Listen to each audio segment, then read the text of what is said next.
tal? En primer lugar, darles la bienvenida a mi canal, Canal Tucker, ¿ya? ¿Cuál es el motivo, o sea, con qué motivo se ha creado este canal? En sí es muy simple.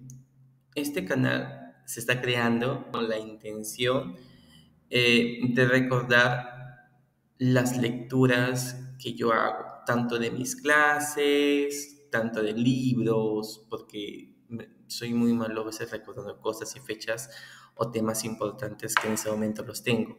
Y como una forma de almacenamiento, trataré de utilizar esta herramienta justamente para poder reforzar lo que he aprendido en los libros, lecturas que leo. Eh, Sí, ese es el objetivo principal de este canal, ¿no? De reforzar sobre todo mis conocimientos. Ahora, ¿qué pueden ustedes esperar ver en este canal? ¿Qué es lo que ustedes van a poder notar en este canal? No esperen opiniones profesionales, partida porque no voy a ser un profesional de cada tema, o puede ser que incluso no sea necesariamente que sea un tema profesional, pueden ser de libros, digamos, didácticos, lecturas de fantasía, no sé, pues, X libros, ¿no? Pero también quiero recordarles que como soy también un estudiante, me gusta estudiar diferentes cursos y cosas, me gusta aprender nuevas cosas, pero lamentablemente la mente, las cosas que no lo practica, lo va olvidando y creo que YouTube me da una forma de poder almacenar todas las lecturas que tengo en su base de datos y de esta manera también compartirlo con ustedes. Entonces, si bien es cierto, mi objetivo principal es utilizar eso a mi favor, eh, espero que esta información también les sirva a ustedes, no para más adelante. Obviamente que habrá alguna clase de cuestionamientos, preguntas, porque me gusta hacerme preguntas. Si leo algún libro de filosofía, voy a cuestionarme cosas, ¿no? He leído varias cosas, pero muchas cosas incluso se me han olvidado. Y entonces quiero volver a leerlos, entonces voy a leerlos y voy a colocarlos y guardarlos acá para analizar o hacer un análisis de cada cosa, ¿no? Voy a dar opiniones libres, si es que me toca lecturas de fantasía, obviamente puedo discrepar con varias personas. Ninguna de estas afirmaciones va a ser una afirmación concreta, ya que cada persona tiene o opina diferente. Entonces, puede haber momentos en que se debe poner, como digo, opiniones libres de algunos temas, pero van a seguir siendo opiniones personales. Entonces, por lo tanto, si es que lo ven en este canal y les parece entretenido, no se sientan mal por esas opiniones. Eh, Como digo, de libros o también puede ser de historias. Como dato personal, me gustan mucho los animes, pero creo que no voy a colocar acá animes porque no quiero mezclar cosas, ¿no? ¿Qué más? Creo que eso sería todo en sí sobre este canal. El libro que hablaré este día, bueno, hablaré en este tema, va a ser este libro. Ya, lo pueden ver. Ya, que justamente es un libro justamente de economía. Ya, porque justamente estoy tomando en este ciclo verano un curso de verano que es de economía. Ya, y no puedo hablar más de eso, pero a veces no, más a entender en lo que he leído. Y él sugirió un libro de fundamentos de la economía, pero no encontré del autor que él estaba. Entonces, acá lo tienen, ya. Como dije, el libro se llama Fundamentos de Economía. El economista es Irving B. Tucker, Tucker, igual que el nombre del canal. En este caso, no encontré mucho sobre el autor en sí, ¿ya? Pero he visto que tiene varios libros del tema de economía, entonces, por obvias razones, asumo que es un economista, ¿no? Este libro lo compré justamente por el centro de Lima, a mí me costó 40 soles, ¿ya?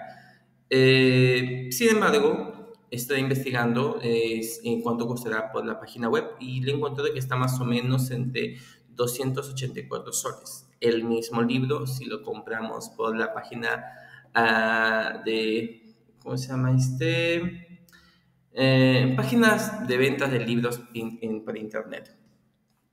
Ahora, también tienen la opción, si es que les gusta leerlo de manera virtual, también lo van a poder encontrar en la web. Si no me equivoco, se encuentra en academia.edu.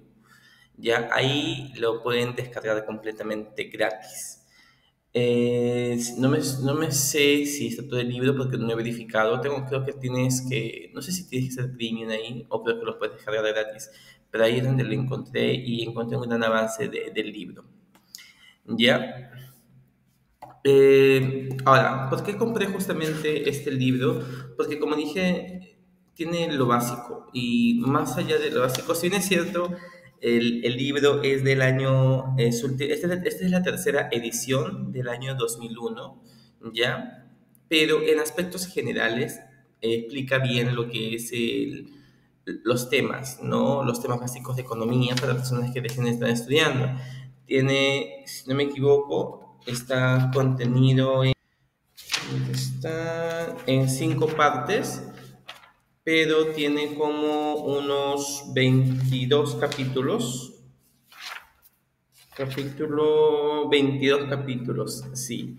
Tiene 22 capítulos donde va a tocar, obviamente, desde la introducción, que es lo que vamos a tratar el día de hoy. De ahí va a estar la elasticidad precio-demanda, competencia perfecta, mercados laborales de distribución, oferta y demanda agregadas. Y por último vamos a terminar con política monetaria y economías en transición, que es lo último que nos va a enseñar este libro. Una cosa más que me interesó mucho de este libro, o que más que nada, como dije, para practicantes, es de que tiene prácticas, o sea, tiene preguntas para que tú una vez que hayas leído lo puedas contestar para ver cuánto has comprendido del capítulo. También tiene, digamos, como pequeñas lecturas que hablan acerca de lo que es el tema. También nos sugiere unos ejercicios en línea. Sin embargo, lamentablemente, los ejercicios en línea están desfasados porque ya intenté entrar a las páginas web de aquí y ya no están, ya no existen, lo cual tiene razón. 2001 al 2024 han pasado bastantes años, 23 años para ser exactos. Entonces, muchas de esas páginas web que son educativas y están en sus inicios ya no deben estar activas actualmente. Pero aún así me parece muy interesante y muy importante este libro. Y bueno, este libro es el que voy a comenzar, Fundamentos de la Economía. Ahora, no entendí la portada, parece un dibujo abstracto, no sé qué tiene que ver con economía, pero en sí lo que importa es lo que está dentro, ¿sí? Entonces, vamos a continuar. Bueno, el capítulo 1, que se llama Introducción al Razonamiento Económico, ya nos va a hablar sobre lo siguiente, los fundamentos justamente de las ideas económicas. Nos va a decir por qué estudiar economía. O sea, ¿cuál es la importancia de estudiar economía? ¿Cuál es el motivo que yo estudio economía? Vamos, no nos dicen exactamente por las siglas de ECOS y NOMOS, no. Nos dice que en sí la economía es el estudio de la forma que tiene una sociedad para usar sus recursos que son escasos con la finalidad de satisfacer necesidades ilimitadas.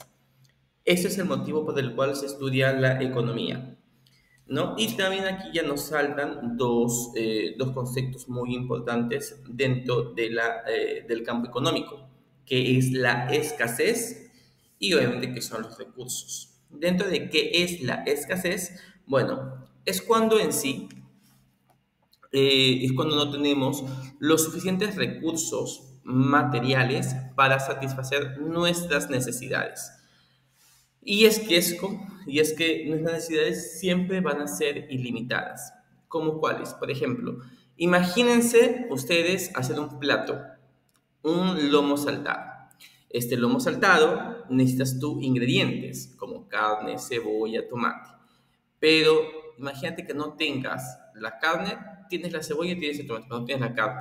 Ya dejó de ser un lomo saltado. Entonces tú tienes que idearte que no tienes carne de res, pero tienes un pollo. Entonces, ¿qué es lo que haces? Utilizas el pollo. A falta de la carne de res, utilizas otro tipo de bien, que dentro de la academia se llama bien sustituto, pero eso lo vamos a hablar más adelante. ¿Ya? Entonces, tenemos, ese es en este caso la escasez y cómo nosotros tenemos que recurrir a otro. Otro concepto muy importante que nos menciona el libro es sobre los recursos. ¿Qué son los recursos? Los recursos son todos aquellos elementos básicos que nos permiten producir otro tipo de bienes, ¿no? Y este es fácil de entender, como les dije, al momento de ustedes querer cocinar un plato de lomo saltado, ya les dije que ustedes van a tener que utilizar los ingredientes. Los ingredientes van a ser sus recursos, lo cual le va a permitir a ustedes a crear otro bien. Este bien, pongamos el ejemplo, que es el plato de lomo saltado, el final. Entonces, los recursos son todos aquellos bienes, todos aquellos recursos que vienen para producir otro tipo de bien, para satisfacer otro tipo de necesidad. ¿Ya? Ahora, dentro de la economía se habla bastante sobre factores de producción. Los economistas dividen los recursos en tres categorías. ¿Ya? La primera categoría que nos menciona es la tierra. ¿Qué es o qué quiere decir la tierra? La tierra, en este caso, es de dónde provienen los recursos, o sea, tanto por encima o por debajo de ella. Tengamos en este caso una papa, una yuca, un camote, el mineral también viene de la tierra, ¿no? Ahora, tenemos que señalar una distinción entre que nos menciona este libro que habla sobre los recursos que son renovables y los recursos que no son renovables. Los recursos renovables son insumos básicos que la naturaleza reemplaza automáticamente, como por ejemplo los peces, ¿no? Si bien es cierto, vamos a pescar, pero va a seguir habiendo peces, ¿no? El agua, por ejemplo, el agua de los ríos, son recursos renovables, siempre y cuando el ser humano sepa cómo administrar de manera correcta. Por ejemplo, si bien es cierto, hay peces en el río, en el mar, pero imagínate que hay una pesca indiscriminada, una pesca donde ya elimines o acabes esos recursos. ¿Cómo van a poder sobrevivir? ¿Cómo van a poder reproducirse esos peces si ya no hay más? Entonces, si bien es cierto, son renovables siempre y cuando con la adecuada atención. En cambio, los recursos no renovables son insumos básicos que la naturaleza no reemplaza automáticamente. En este caso, que pasan millones, miles de millones o millones de años para que pueda producirse nuevamente dentro de la naturaleza. En este caso, tendremos, por ejemplo, el gas, el petróleo. Ya estos insumos, una vez que se acaben estos insumos, vamos a tener que ir a buscar otros insumos, que van a ser los insumos sustitutos.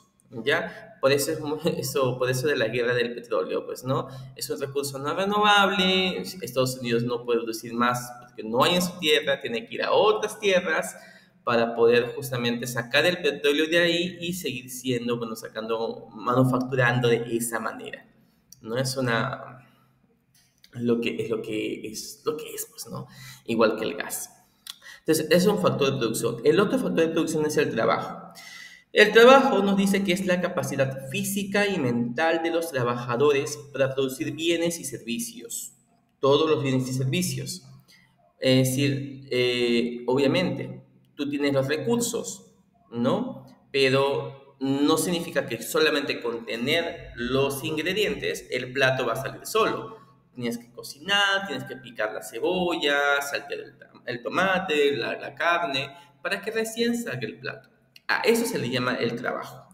Ahora, lo que me parece sorprendente, porque eso de la tierra del trabajo ya lo había escuchado en mis clases en el colegio, pero acá menciona algo muy importante que me pareció muy interesante y lo subrayo, la habilidad empresarial. Nos dice que es una capacidad o cualidad, para ser exactos, que tienen que tienen muy pocos individuos y son para fabricar productos innovadores.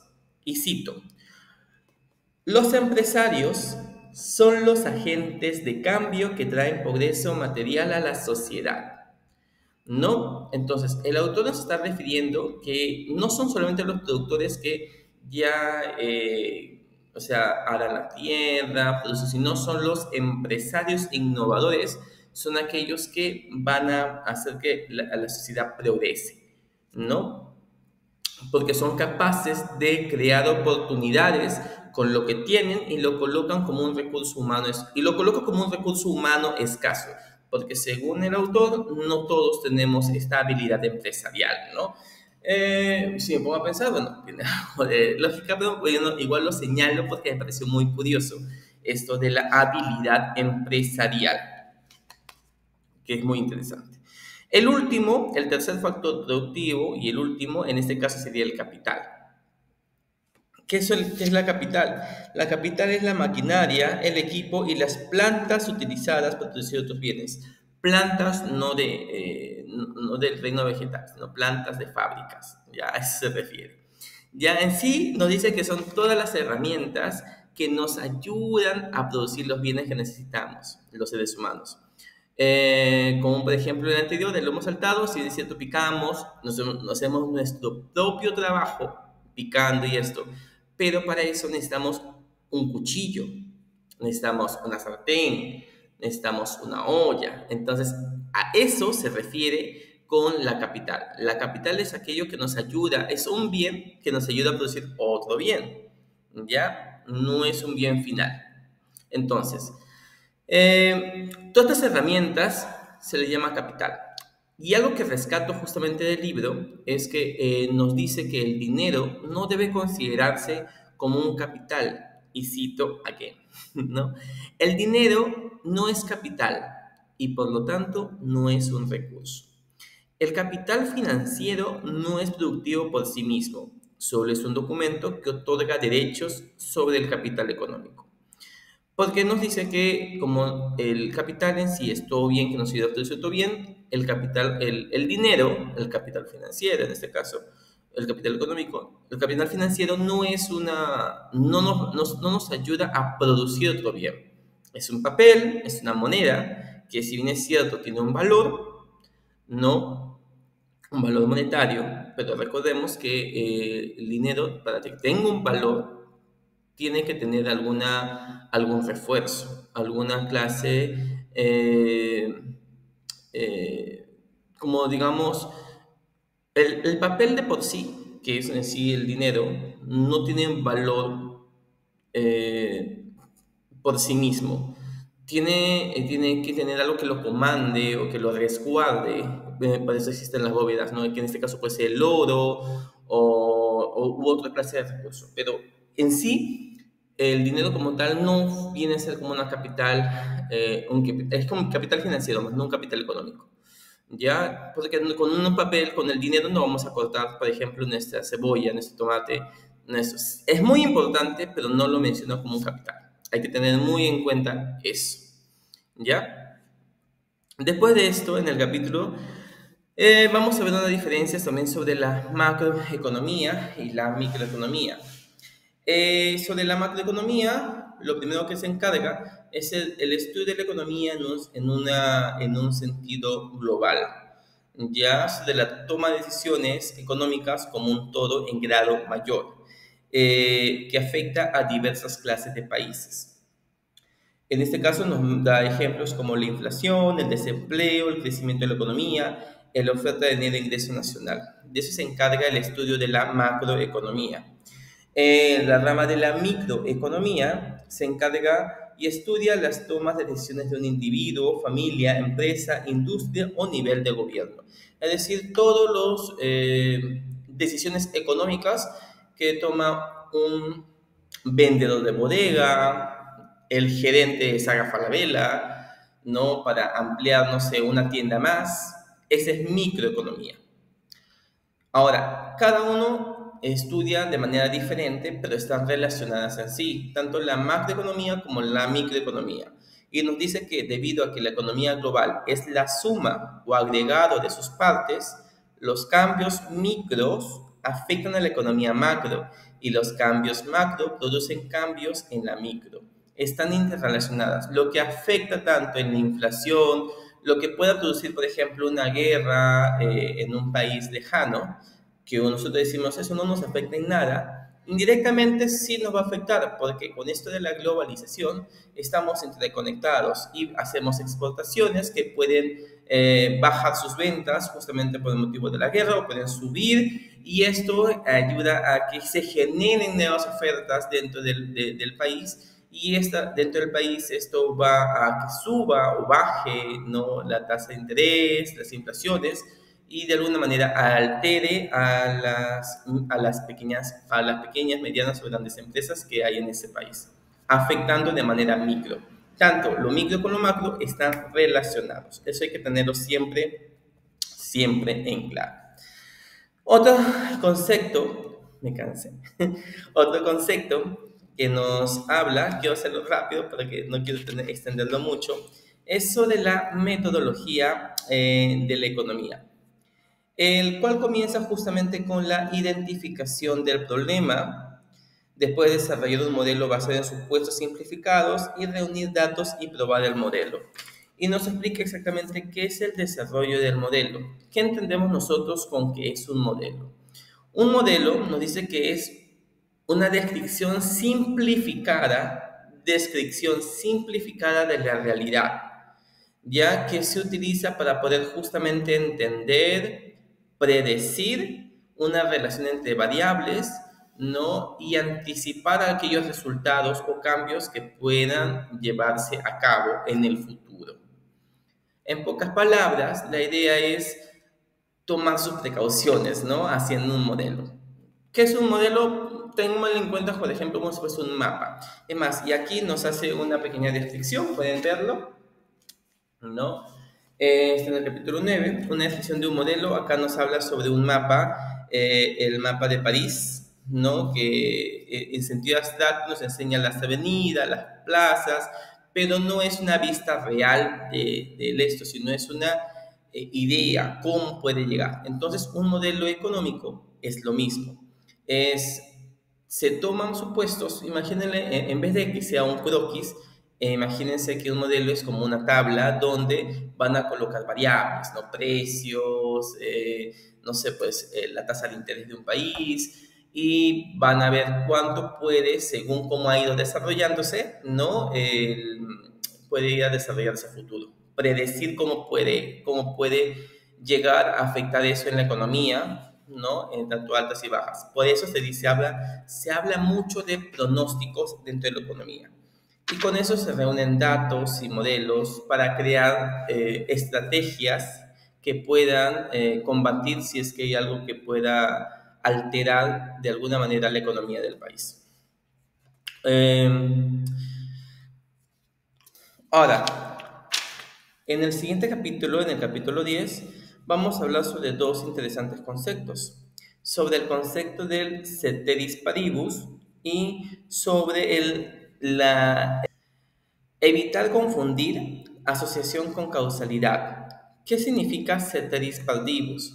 El ceteris paribus, que es muy importante que lo recordemos, ceteris paribus, nos dice que es la expresión latina que significa que mientras ciertas variables cambian, todo lo demás permanece constante.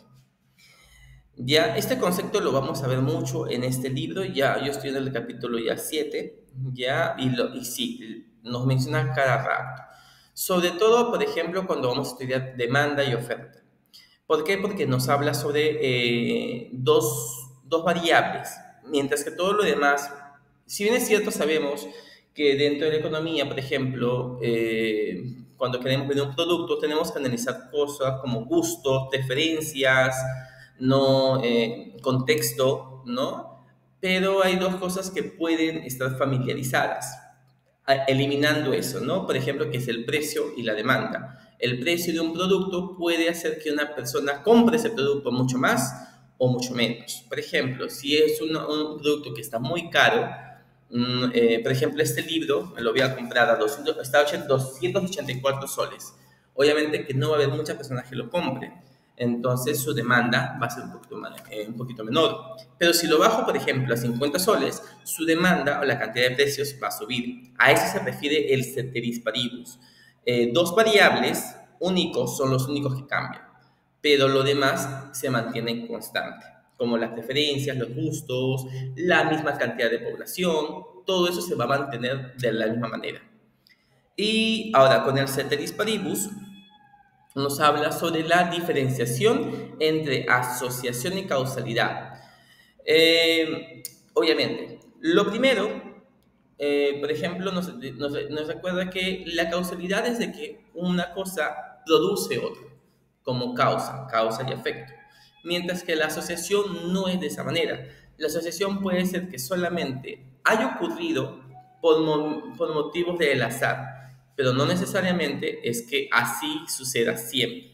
Entonces tenemos que entender muy en cuenta esa diferencia entre lo que es la asociación y la causalidad. Y nos da un ejemplo, ¿no? Sobre una persona, una señora, de que comience a hacer vudú a un equipo de fútbol y ese equipo de fútbol pierda. Pero no necesariamente por el que haya hecho vudú, sino porque haya habido otros factores, cansancio, quizás porque le convenía perder, por puntos, XD, ¿no?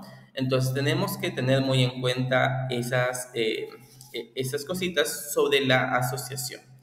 El ceteris paribus en sí nos permite identificar si existe el fenómeno de causalidad o si solo hay una asociación. Gracias a que podemos eliminar podemos asociar o tener en cuenta dos variables únicas, podemos ver si que se modifique esa variable va a modificar la otra. Y si pasa esto, significa que hay un efecto de causalidad. Pero si es que eso no pasa, significa que simplemente ese hecho estuvo asociado, más no tuvo una relevancia o no tiene una importancia real con esto. ¿Me deja entender? Acá nos dice, el hecho de que un evento siga a otro no necesariamente significa que el primer evento fue la causa del segundo. Y eso es que estudian mucho justamente los economistas, ¿no? Y por último, dentro de la introducción al razonamiento económico, en el capítulo 1, nos habla sobre dos conceptos más que tenemos que tener en cuenta, es sobre economía positiva y la economía normativa. La primera es la economía que se encarga de estudiar los hechos reales y verificables, mientras que la otra se encarga de estudiar el qué pasaría en una situación. Es completamente subjetivo, intenta determinar lo que debe ser. Ejemplo, la economía positiva va a estudiar directamente lo que está pasando en ese momento en una empresa. Por ejemplo, ¿no? Una empresa compra 100,000, no sé, pues 100,000 helados por una promoción que va a haber. Entonces, la empresa está comprando y es algo real. Lo normativo es, por ejemplo, de que la empresa debería comprar, no lo está comprando, pero debería comprar para que tenga más clientes. La empresa no sabe si va a tener en realidad más clientes. Lo que sabe es solamente quizás, es una probabilidad. Por eso muchas veces se utiliza el debería. Y eso es lo que utilizan muchos difusores de contenido o muchas personas, ministros o congresistas que eh, hablan sobre economía normativa. ¿Qué debería hacerse? ¿No? Si la palabra si está bien, si está mal, si hay una necesidad se debería hacer esto, ¿no? Pero no es una economía positiva. Los economistas ven mucho lo que sucede en realidad, no se dejan guiar por lo que pasaría, porque como decimos, esto es muy subjetivo. Y para reconocer, como le dije, reconocer una economía normativa de positiva, la economía normativa tiene algunas palabras que siempre van a estar relacionadas a ella, como por ejemplo bien, mal, necesidad y debería ser. ¿Ya? Entonces, ese sería en sí el texto. Aquí voy a...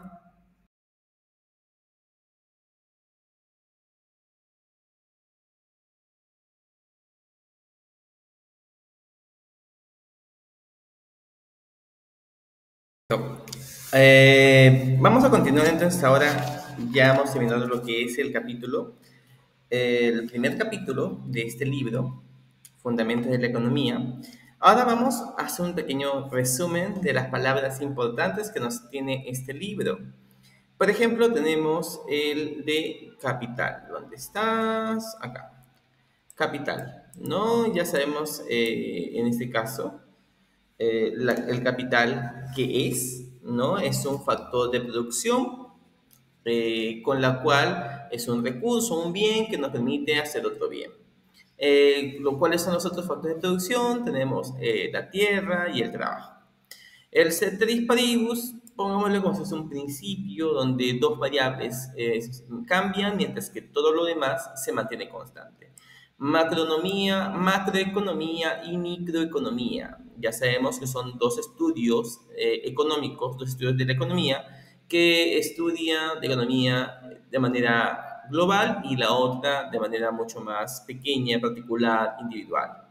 La escasez es lo que estudia la economía, ¿no? Lo que siempre pasa. Los recursos son todos los bienes, todos aquellos bienes o todas aquellas herramientas que nos producen, nos ayudan a producir bienes para satisfacer nuestras necesidades. ¿Qué son las necesidades? Ya sabemos que nuestras necesidades son ilimitadas. Por ese motivo es de que como nuestras necesidades son ilimitadas y los recursos son escasos, se produce la escasez, ¿no? Factores de producción, ya sabemos cuáles son los factores de producción, como la capital, trabajo y tierra, que justamente ya lo había mencionado. Economía positiva, economía normativa, son dos formas de la economía. Una estudia la economía de manera real, en ese momento, mientras que la economía normativa estudia el debería, la necesidad, es muy subjetivo, ¿no? Entonces ahí tenemos. El modelo, ya sabemos que el modelo es aquella tabla, vamos a ponerlo como una tabla, que nos permite analizar o ver la realidad, ¿no? Una realidad simplificada de lo que es en este caso lo que funciona o cómo está funcionando la economía, ¿no? Ahora, vamos con los ejercicios acá. En estos ejercicios tenemos, explique, ejercicio número 1. Explique por qué tanto las naciones con altos estándares de vida como las que tienen estándares bajos enfrentan el problema de la escasez. Si usted ganara o si usted gana 1 millón en la tinca, ¿se librará del problema de la escasez? ¿Ustedes qué dicen? Nosotros nos vamos a librar del problema de escasez si es que tenemos una mayor cantidad de dinero. En realidad no, no funciona de esta manera. ¿Ya? ¿Por qué no nos vamos a librar? Porque siempre va a haber escasez, siempre. El ser humano, una vez que llegue a, por ejemplo, ganas 1 millón de soles, te compras una pequeña tierra, vas a tener que construir, de ahí vas a querer comprar, no sé, un auto. Después van a surgir otras necesidades mientras que ganen. Por ese motivo, justamente las estrellas, los famosos, sufren esto, ¿no? Porque siempre surgen nuevas necesidades. Si me pongo muy filosófico es porque somos muy ambiciosos y codiciosos y queremos más y más y más y más. No tenemos un fin, ¿no? Y es por ese motivo que tenemos una vida, tenemos recursos muy limitados para satisfacer toda nuestra codicia, nuestra avaricia. Pero en sí, por eso no hay forma de que en Estados Unidos, a pesar, o los países con mayores salarios, no tengan problemas de escasez. Sigue habiendo pobreza, eso no se niega, pero en menor medida. Pero su gente sigue teniendo problemas de necesidad, ¿no? De satisfacer todas sus necesidades. Y es que así, eso es lo que pasa y lo que va a pasar. Es más, hablando sobre los precios, hay una... Lo voy a leer, les voy a leer una... Si pueden leerlo también en el capítulo 14 del libro, que dice, nos pregunta esto: elevar el salario mínimo ayuda a los trabajadores pobres. ¿Ya? Justamente lo que ha pasado hace poco con Dina Boluarte, que nos aumentó gracias el salario, ¿no? Nos aumentó el salario mínimo y diciendo que nos va a ayudar.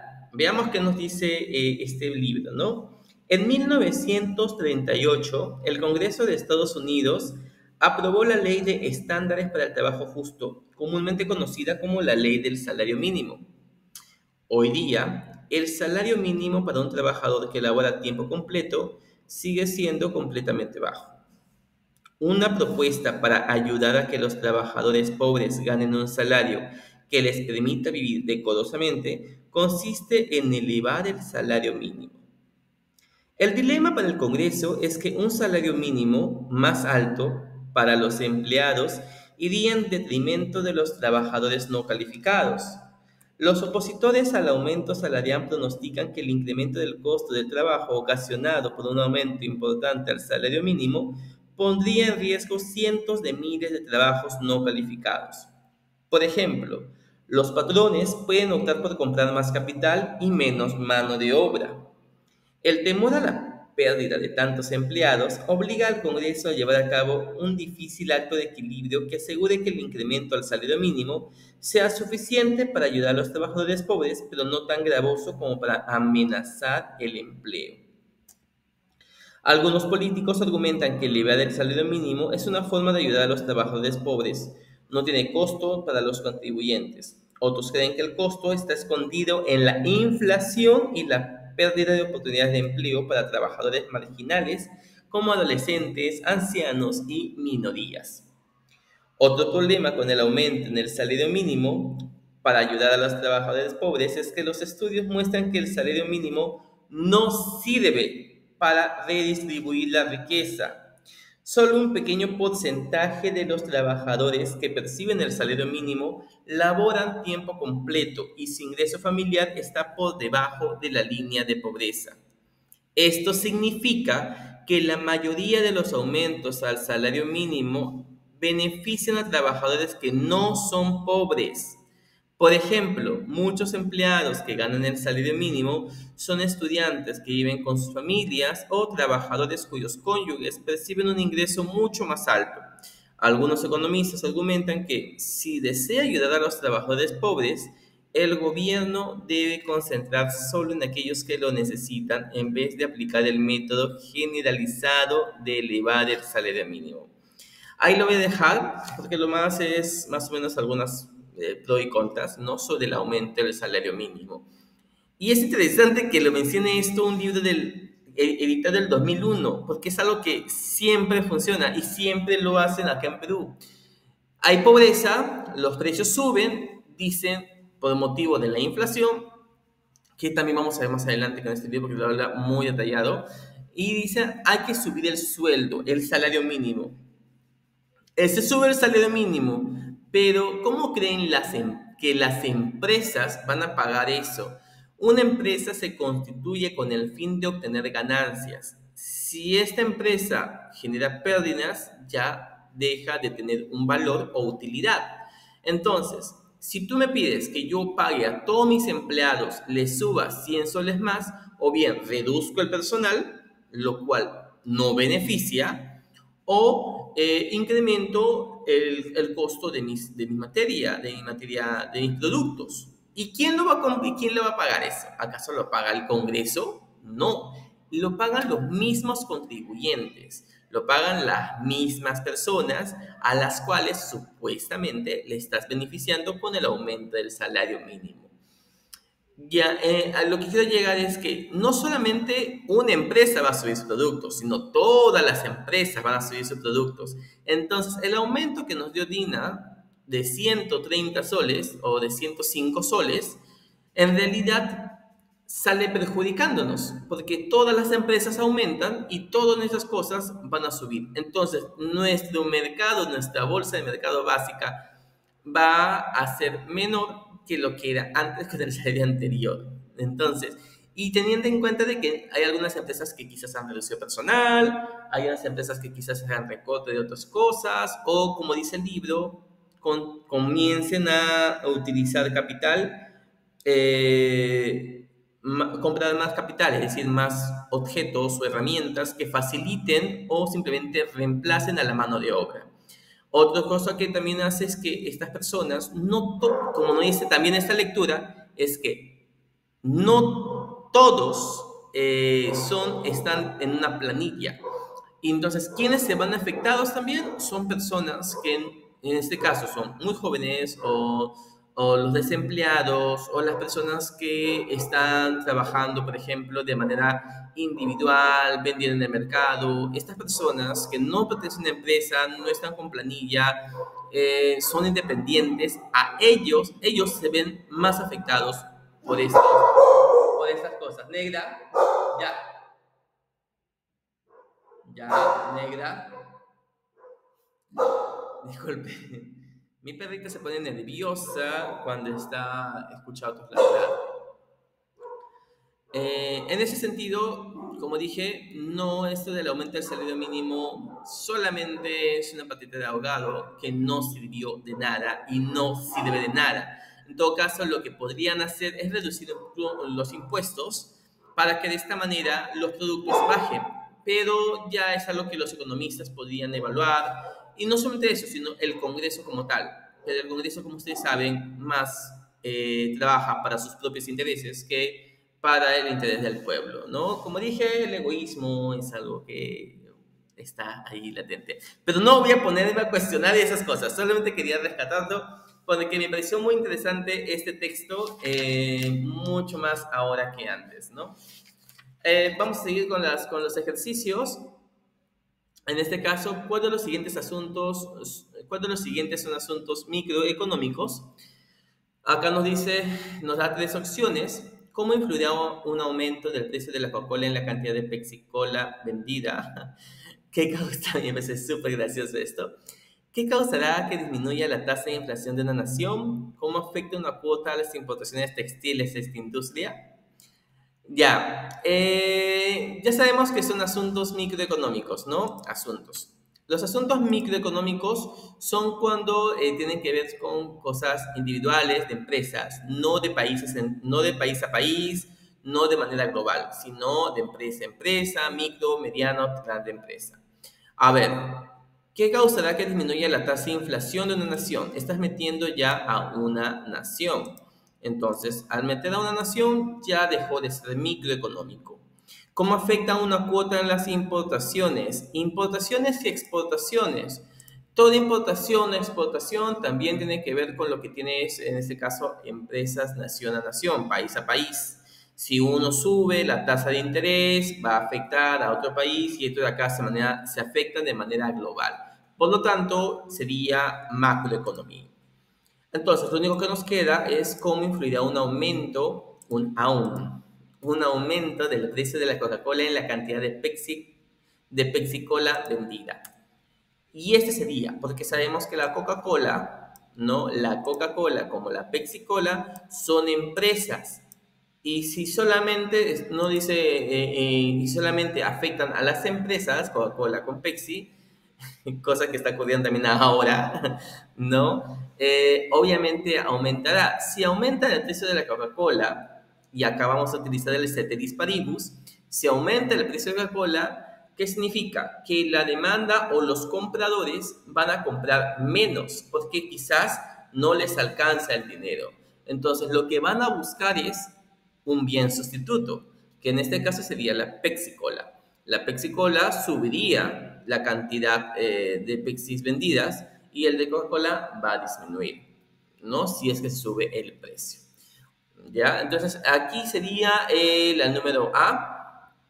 Este sería la respuesta correcta. No sé si ponerlo con todo esto ya.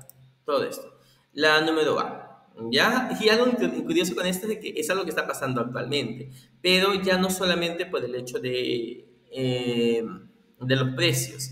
Recordemos el ceteris paribus es dos variables, pero no existe solamente la variable del precio, también existe lo que son el contexto, el gusto, preferencias, etcétera, etcétera, etcétera. En este caso, actualmente la Coca-Cola ha sufrido una gran baja en sus ventas. ¿Por qué motivo? Ustedes sabrán que con esto de Trump, Coca-Cola ha apoyado las manifestaciones de Trump en contra de las personas, bueno, de los latinos que viven allí, tanto ilegales como de manera legal, ¿no? Y lo están exportando. Al exportarlos, Coca-Cola incluso dice que ha denunciado a algunos trabajadores que trabajaban para ellos y los han votado, los han exportado. Entonces, ¿qué es lo que ha pasado? La comunidad latina se ha sentido insultada, traicionada. Funciona mucho esto del contexto y cómo tú, como empresa, influyes en las emociones. Apex, en contrario, utilizó eso a su favor, ¿no? Y dijo, yo estoy de acuerdo con la comunidad latina. ¿Qué es lo que sucedió entonces? Coca-Cola bajó sus productos, sus ventas, y Pepsi-Cola subió. No tuvo nada que ver el precio, porque incluso el precio de Coca-Cola llegó a bajar y el de Pepsi se mantuvo de la misma forma, no tuvo que hacer ninguna otra propaganda. Y de esta manera Pepsi-Cola ahora está subiendo sus ventas, ¿no? En comparación, a lo contrario como está Coca-Cola. Este es un claro ejemplo del ceteris paribus, pero no con el precio, sino con otro tipo de variable. La tercera pregunta y la última sería, ¿el gobierno debería recaudar más impuestos de los ricos y utilizar los ingresos adicionales para proporcionar mayores beneficios a los pobres? Esta es una afirmación. Cuando está con una afirmación tenemos que ponerle esto de acá, porque si no, imagínate. Ya, el gobierno debería recaudar más impuestos de los ricos y utilizar los ingresos. Debería. Ya, acá hay un debería. Cuando hay un debería, nosotros hemos dicho que debería recaudar más impuestos de los ricos y utilizar los ingresos adicionales para proporcionar mayores beneficios a los pobres. Esta afirmación es un ejemplo de una afirmación verificable. No puedo verificar eso. ¿Por qué no puedo verificar eso? Porque no sucede. El debería es un condicional, debería, ¿no? Pero no sucede aún. Entonces, no es una afirmación verificable. Una afirmación de economía positiva, a ver, la economía positiva estudia lo que en este caso existe y es real, lo que pasa en ese momento, no lo que pasaría, lo que debería. Entonces, no puede ser positivo, al contrario de lo que es la economía normativa.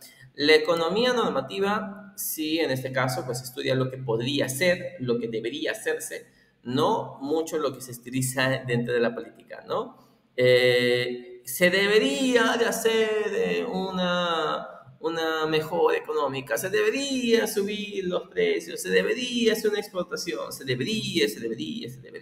Muchas cosas se deberían, pero muchas cosas no están hechas y al final no se hacen. Entonces, eso es lo que en este caso se estudia la economía normativa. Ya, bueno, son tres cositas, solamente tres. El libro tiene muchos más ejercicios que yo les súper recomiendo que lo vean a ver. ¿Ya? Habla sobre la economía normativa, la positiva, habla sobre el problema de escasez, ¿no? Sobre los recursos, ¿ya? Entonces, el primer capítulo espero que les haya gustado. Igual, para mí, como dije, el objetivo es para mí en sí, a mí sí me ha gustado mucho. Y voy a seguir practicando porque necesito recordar mucho estas lecturas, mucho esto de aquí. No tengo nada más. Nos estamos viendo en el siguiente video. Voy a seguir el capítulo 2 de este libro, así hasta que pueda terminar los 22 capítulos y recordar y colocar en el YouTube todo lo que he aprendido de este libro.